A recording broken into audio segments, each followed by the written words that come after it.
Alright guys, hey, I actually wanted to make a new video this time around about one of the newest Pokemon of Sun and Moon that I did not know existed at first. And I thought it was interesting to talk about, and I've been real excited about talking about this ever since I caught one for myself. And that would be Dhelmise, the ghost grass type with the unique Steelworker ability, which ups its Steel type attacks despite not being an actual Steel type Pokemon itself. Now it's unique because a lot of people don't like the fact that its design sucks because of it basically being seaweed latched onto what appears to be a steering wheel of a ship with a compass as an eye and a giant anchor. Now, I'll try to show you this quick picture of what it looks like real quick so you'll have a general idea. It looks about like this over here, like that. And I apologize for the really messed up angle, but it looks generally about like that.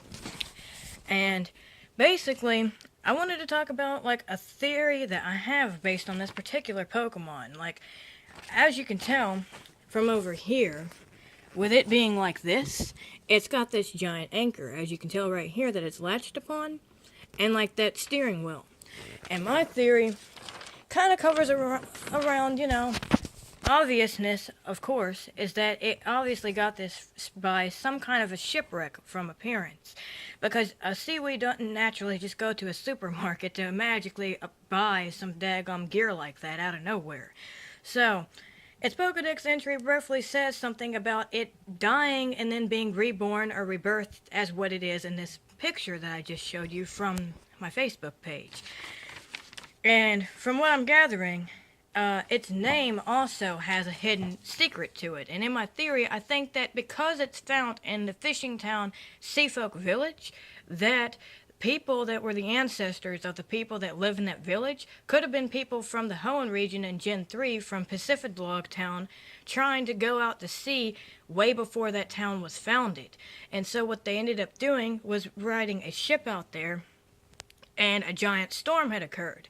So they ended up going into the situation of asking themselves, do they dive and abandon ship, or do they drop anchor in hopes that the ship does not tipsy-turvy over to where everyone drowns because it flips over upside down. What I think is the result, based on this Pokemon's name, which is combining the word demise and dilemma together, which demise meaning a person's death, and dilemma meaning a difficult situation or a situation in which a difficult choice has to be made between two or more alternatives, especially equally undesirable ones, means that they chose the more undesirable result, resulting in everyone dying. Now, this Pokemon having what it has now is years later, not what it looks like beforehand. So this Pokemon only caused them to die because they dropped anchor in a bed of seaweed before, you know, its death, causing it to die. The reason why it's born the way it is now is because it got kind of conjoined together in a way that's probably hard to explain now in this video, but just a thought that I wanted to bring out because I realized that this Pokemon has a lot more meaning with its appearance and name alone. Because that basically means that these people that traveled out to sea were the reason why this Pokemon died and came back the way it is, thus explaining its ghost grass typing, because seaweed's a living creature and actually is alive. The reason why it's ghost typing then is because since it got killed by the large anchor they dropped, it died. It's grass because seaweed is part of nature, so it's a grass type, which actually makes sense.